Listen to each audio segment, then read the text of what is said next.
El triple recinto druídico, por René Guénon.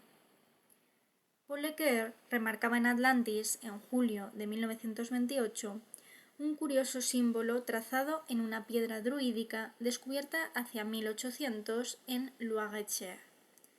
Fue estudiada previamente por E.C. Flourens, presidente de la Sociedad de Historia Natural y de Antropología de Loir-et-Cher, quien piensa que la localidad en que se encontró la piedra podría haber sido el lugar de la reunión anual de los druidas, situado, según él, en los confines del país de los Carnutos. Le llamó la atención que el mismo signo se encontrara en un sello de oculista galo-romano, hallado hacia 1870 en Villefranche-sur-Cher, y lanzó la idea de que podría tratarse de la representación de un triple recinto sagrado. El símbolo lo constituyen 3 cuadrados concéntricos unidos entre sí por 4 rectas perpendiculares. En el mismo momento en que aparecía el artículo de Atlantis, indicábamos nosotros a Flourens el mismo símbolo grabado en una gran piedra de cimiento en un contrafuerte de la iglesia de Saint-Gemme, en Loir-et-Cher, piedra que parece de proveniencia anterior a la construcción de la iglesia y que incluso podría remontarse igualmente al druidismo.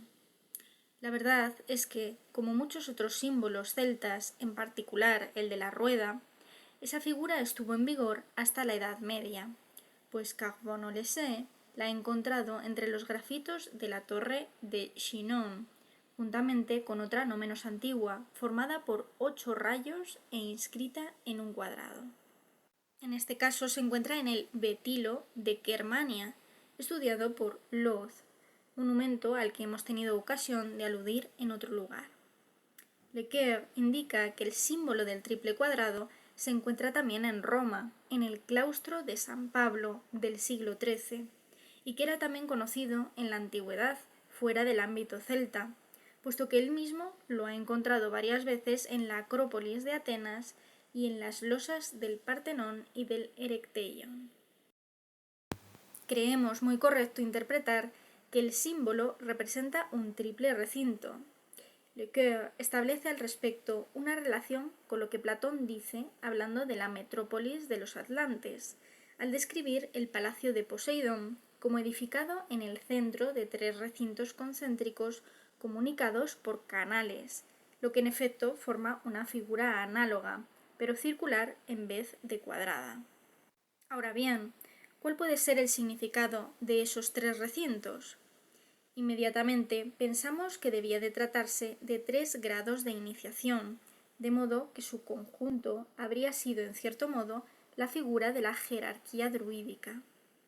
El hecho de que la misma figura se encuentre entre otros pueblos distintos a los celtas indicaría que en otras formas tradicionales había jerarquías constituidas según el mismo modelo, lo que es enteramente normal. La división de la iniciación en 3 grados es, por otra parte, la más frecuente y podríamos decir la más fundamental. Todas las otras representan con respecto a ella meras subdivisiones o desarrollos más o menos complicados. Nos sugirió esta idea el haber conocido anteriormente documentos que, acerca de ciertos sistemas masónicos de altos grados, describen estos grados precisamente como otros tantos recintos sucesivos trazados en torno a un punto central.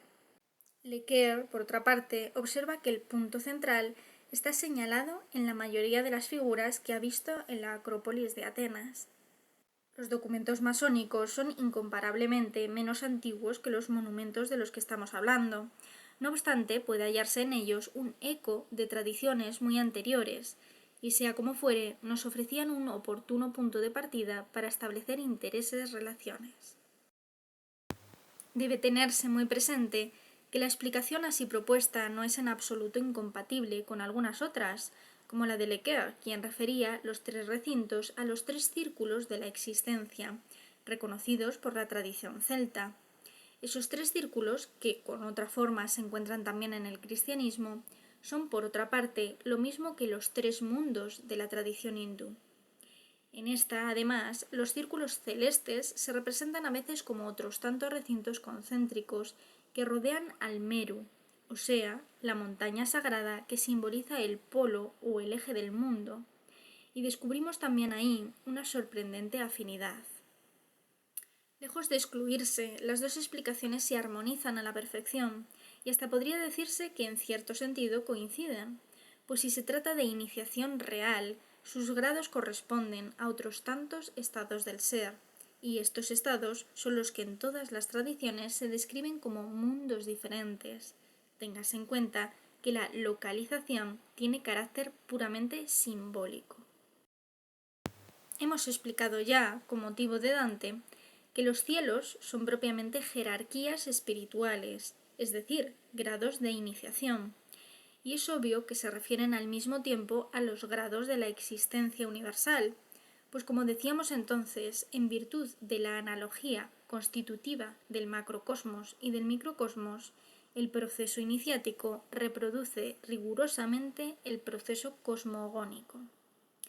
A lo que hay que añadir que en general lo propio de toda interpretación verdaderamente iniciática es no ser jamás exclusiva, sino al contrario, comprender sintéticamente en sí el resto de interpretaciones posibles. Por eso el simbolismo, con sus múltiples sentidos superpuestos, es el medio de expresión normal de toda enseñanza iniciática auténtica. En dicha explicación, el sentido de las 4 rectas dispuestas en forma de cruz que comunican los 3 recintos se aclara de inmediato. Son canales por medio de los cuales la enseñanza de la doctrina tradicional se comunica de arriba a abajo, a partir del grado supremo que es su depositario y se reparte jerárquicamente a los demás grados. La parte central de la figura corresponde, pues, a la fuente de enseñanza de que hablan Dante y los fieles de amor, y la disposición crucial de los 4 canales que parten de ella los identifica con los 4 ríos del Pardés. Conviene señalar a este propósito que entre las dos formas, circular y cuadrada, de la figura de los 3 recintos, existe un importante matiz de diferencia. Se refieren respectivamente al simbolismo del paraíso terrestre y al de la Jerusalén celeste, según lo que ya hemos explicado en una de nuestras obras, El Rey del Mundo. En efecto, hay siempre analogía y correspondencia entre el comienzo y el fin de un ciclo cualquiera, pero al final el círculo es sustituido por el cuadrado. Y así se verifica lo que los hermetistas designaban simbólicamente como la cuadratura del círculo. Esta cuadratura no puede obtenerse en el devenir o en el movimiento del ciclo, puesto que expresa la fijación resultante del paso al límite. Y siendo todo movimiento cíclico propiamente indefinido, el límite no puede alcanzarse recorriendo sucesiva y analíticamente todos los puntos correspondientes a cada momento del desarrollo de la manifestación. La esfera, que representa el desarrollo de las posibilidades por expansión del punto primordial central, se transforma en un cubo cuando ese desarrollo ha concluido y el equilibrio final ha sido alcanzado por el ciclo en cuestión. Viene a cuento evocar aquí el símbolo masónico de la piedra cúbica, que alberga también la idea de acabamiento o perfección, es decir, el cabal cumplimiento de las posibilidades implicadas en determinado estado. Para aplicar más particularmente estas observaciones a la cuestión que ahora nos ocupa, diremos que la forma circular debe representar el punto de partida de una tradición, tal como sucede en lo que concierne a la Atlántida. Quede claro, sin embargo, que la tradición atlante no es la tradición primordial para el presente Manvantara, y que sólo es secundaria con respecto a la tradición hiperbórea. Sólo relativamente cabe considerarla como punto de partida, en lo que concierne a determinado periodo, que no es sino una de las subdivisiones del Manvantara. Como decíamos, la forma cuadrada es su punto terminal, correspondiente a la constitución de una forma tradicional derivada de aquella. En el primer caso, el centro de la figura sería entonces la fuente de la doctrina, mientras que en el segundo sería más propiamente su depósito, teniendo entonces la autoridad espiritual un papel sobre todo de conservación, aunque naturalmente el simbolismo de la fuente de enseñanza se aplica a uno y otro caso. La figura que hemos reproducido se presenta a menudo también con forma circular. Es entonces una de las variaciones más habituales de la rueda, y esta rueda de 8 rayos es en cierto sentido un equivalente del loto de 8 pétalos, más propio de las tradiciones orientales, así como la rueda de 6 rayos equivale al lirio de 6 pétalos. Desde el punto de vista del simbolismo numérico, ha de notarse aún que el conjunto de los 3 cuadrados forma el duodenario. Dispuestos de otro modo, como vemos, los 3 cuadrados, a los cuales se agregan además 4 líneas en cruz, constituyen la figura en la que los antiguos astrólogos inscribían el zodiaco. Esta figura era considerada, por otra parte, como la de la Jerusalén celeste, con sus 12 puertas, 3 en cada costado. Y existe una relación evidente con la significación que acabamos de indicar para la forma cuadrada. Podrían establecerse aún muchas otras relaciones, no cabe duda, pero creemos que estas pocas notas, por incompletas que sean, contribuirán de por sí a aportar alguna luz sobre la misteriosa cuestión del triple recinto druídico.